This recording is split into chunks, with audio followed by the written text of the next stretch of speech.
Hi everyone. So I took myself out on a solo art day this weekend and I wanted to tell you about it because I had a really lovely time. It was really hot, so that did kind of affect the joyousness of the day. But it was still really wonderful because I just spent the whole day looking at art, reading, and also went to the cinema at the end of the day. So it was a really nice time.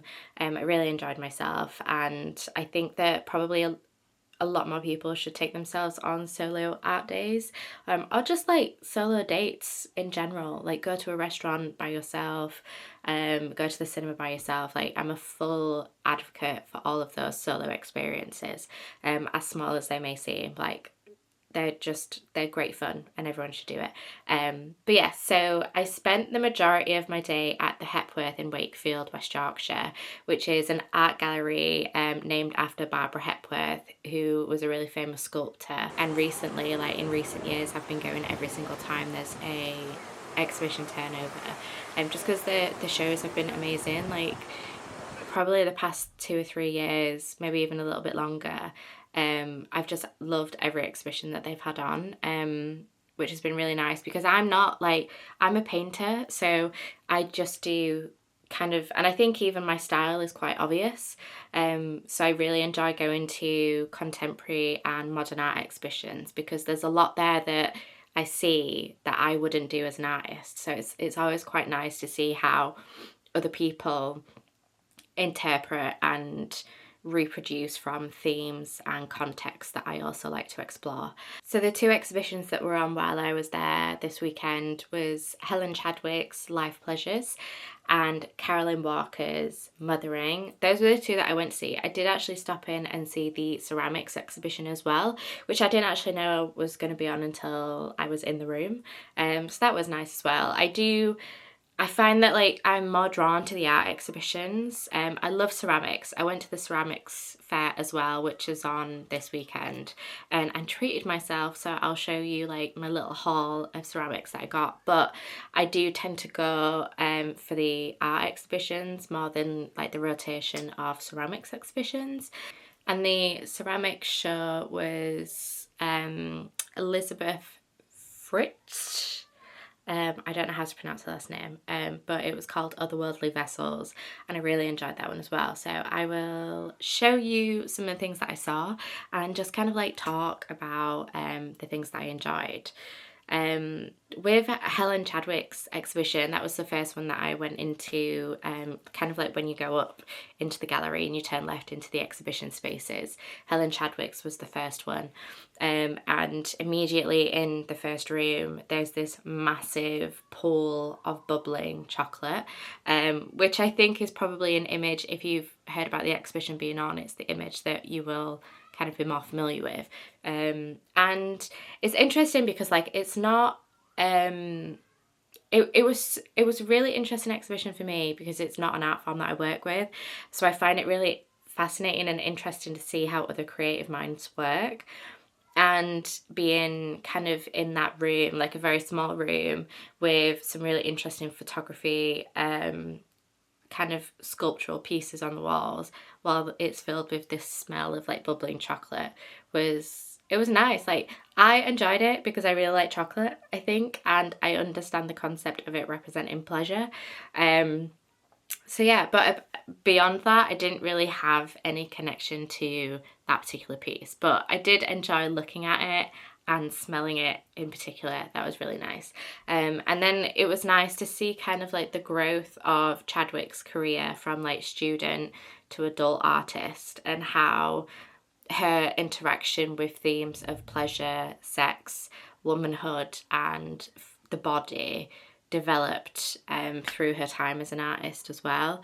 I enjoyed seeing her costume work, but it was kind of the more provocative art pieces that really captured me. There was one particular sculpture which I can't remember the name of, but I'll put it on the video so that you can see it. That was kind of built from repurposed fur, like fox fur, and it was tails, and I think I found it quite jarring because I have foxes that live like at the top of the garden, so I find it quite jarring to see, I guess, in real time the hangovers from like a fur industry.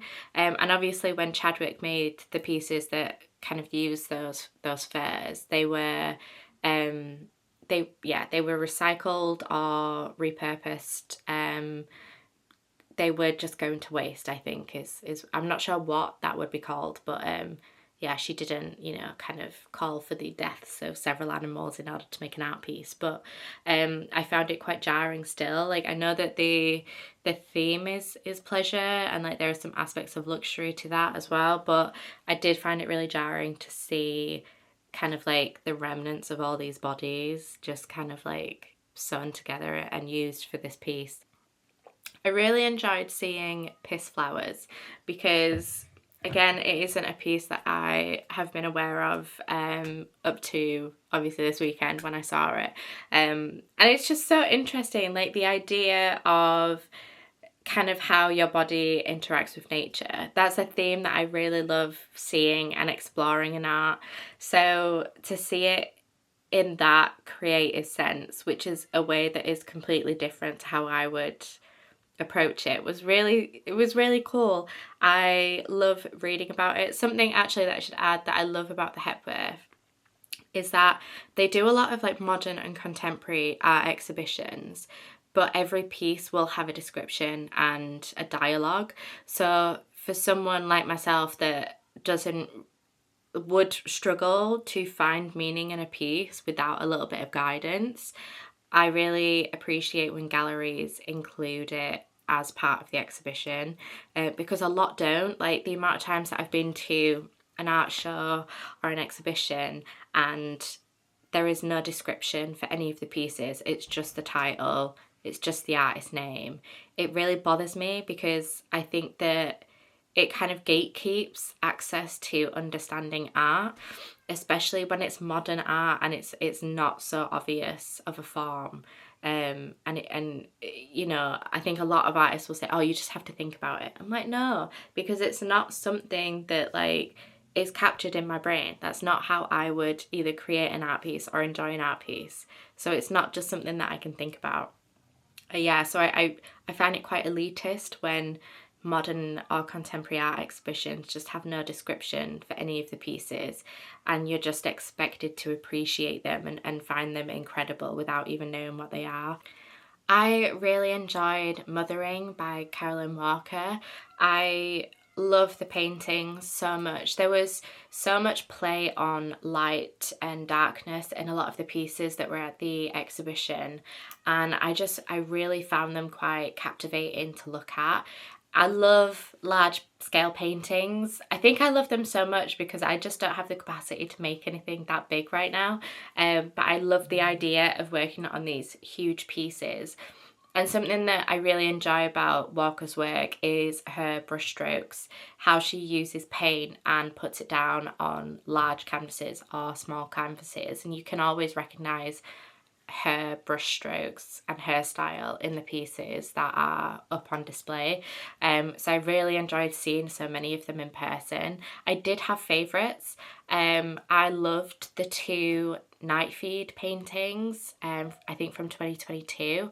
I just loved the contrast and the colours, the darkness, and the kind of the way that the figure sits in the space and slumps and is completely devoid of any energy but is still doing that labour.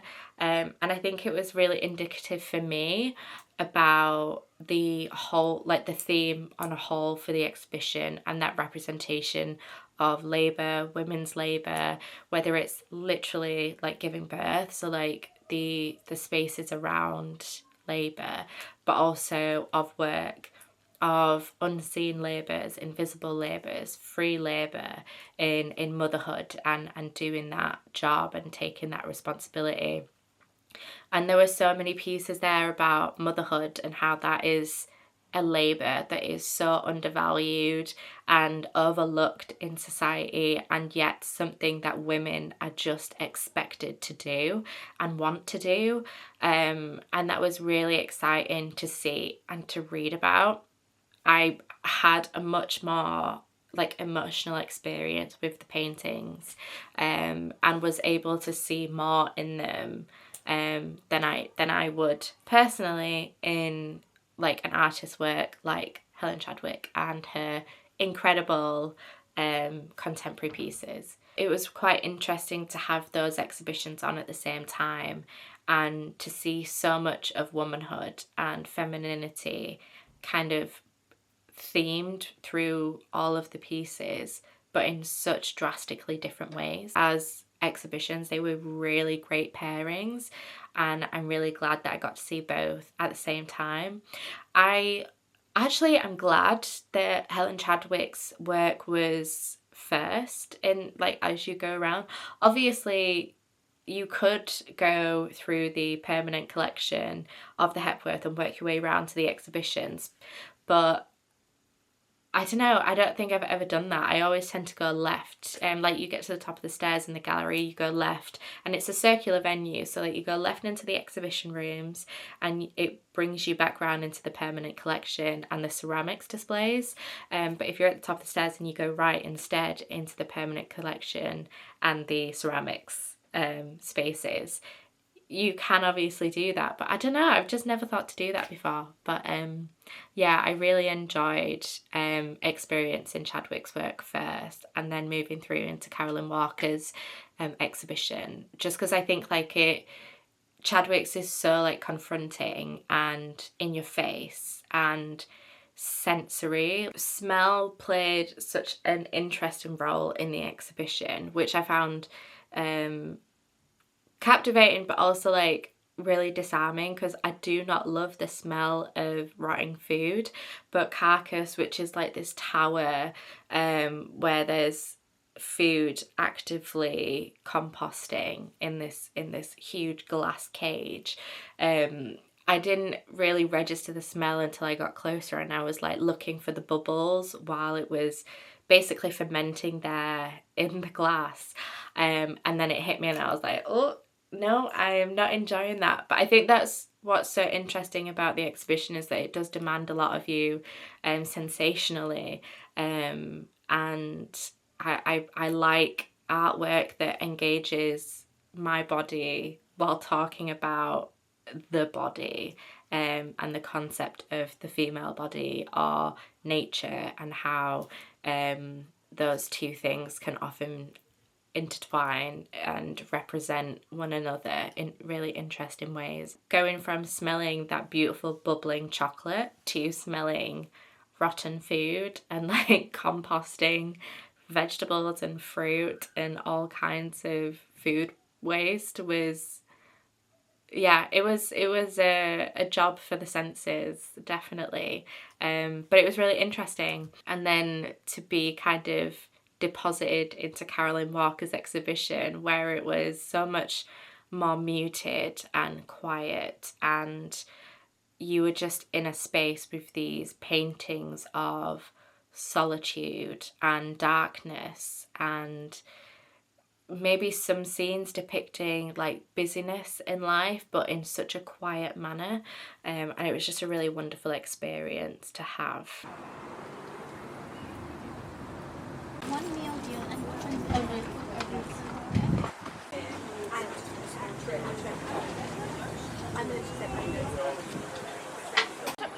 it was not an argument, it was me very projectile.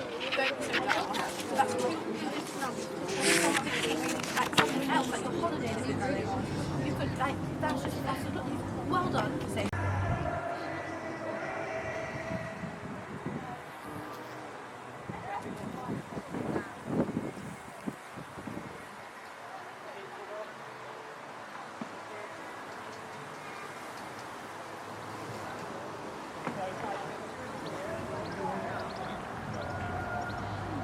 While I was at the Hepworth, I went to the ceramics fair, which is an incredible market.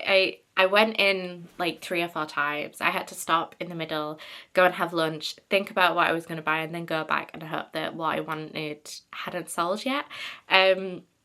But it was such a wonderful day. There were so many incredible makers. I had a couple of friends that I share studio space with in Leeds, have stalls as well. So I stopped in to say hello to them too, which was really nice. But yeah, I wanted to show you kind of, I guess, like my mini haul of what I bought from the ceramics fair. And the first thing that I picked up was, I went back for it like 30 seconds after I left the table because I knew that I had to have it. And it's this beautiful checkerboard plate from Fern Taylor. I just, like, as soon as I saw it, I knew that it was mine. Like, I had to have that plate because it was so gorgeous, and I'm so glad that I picked it up. And Fern does a lot of like similar ceramics as well. So like the checkerboard pattern is quite common in her work, but there was like a couple of pots that she had on her table that really reminded me of like black letter calligraphy, just because of the way that the glazes had come together and like merged with these like patterns. So you should definitely check out her work as well. I picked up 2 things from Pipit by Charlotte Gower. The first that I got was this really beautiful like thumb stone. I really like the idea of worry stones and like having something to, I guess, like fiddle with when I'm anxious, and I picked up one of these ceramic stones and just immediately just fell in love with how it felt in my hand. So I decided to get one of those. And then I also got this beautiful mug.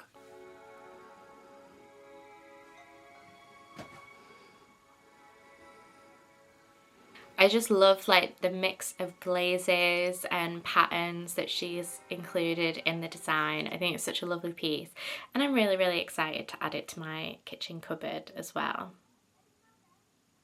And the last thing that I got from the ceramics market was this small ceramic piece from Zaverny Murphy.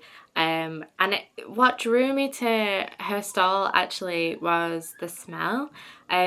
So because of the firing technique that she uses for her ceramics, the stall had like this smoky, fiery aroma to it, and I thought I imagined it at first, and I was like, can I smell the pot? And she was like, yeah, you can. So like she was saying how over time the smell does fade away, but once it's been fired, it can linger. That smell of like the smoky, fiery experience that the ceramic has been through. And I loved how all of the pieces looked. She collects like natural materials and uses those materials to imprint on her pieces and her like various pots and things. And I just got this really small, beautiful ceramic piece as like a really nice little ornament to use. And I'm really glad that I did. It was the one that caught my eye, I think, because of the colour of the glaze on the top and the pattern from whatever natural fibres that she'd used to get that texture. And it's just, yeah, it's a really lovely piece. So I'm really glad I got that one as well. So that is how I spent my solo art date in Wakefield. Had a really lovely day at the Hepworth, then went to the cinema, and then made my way home and just chilled out for the rest of the evening. But yeah, I had a really lovely time. There's something about sitting in the Hepworth garden and just reading as well that was really, really lovely. I finished Mexican Gothic by Sylvia Moreno Garcia very, very recently. I think it was literally the morning that I was like going out for the day, so I ended up picking up a new book that I already had and took that with me instead. So yeah, it was just like a day filled with reading and artwork and ceramics and great kind of like indulgent media day, cinema, reading. It was really, really lovely. I had a really nice time. If anybody else has seen the exhibitions on in Wakefield as well, like let me know, or if you're aware of these artists, it would be really good to know what you think of them, because I know that Helen Chadwick is quite a famous artist, especially for Piss Flowers. I think that it said in the exhibition that it was her most famous piece, so it'd be really interesting to know what everybody else thinks of them. But I did have a really wonderful time, and yeah, I hope everyone is having a lovely summery time and is enduring the British heat or the heat wherever you are in the world. And yeah, I will be back soon. Thank you so much for sticking with me and listening to me all about my solo art day vlog. Bye!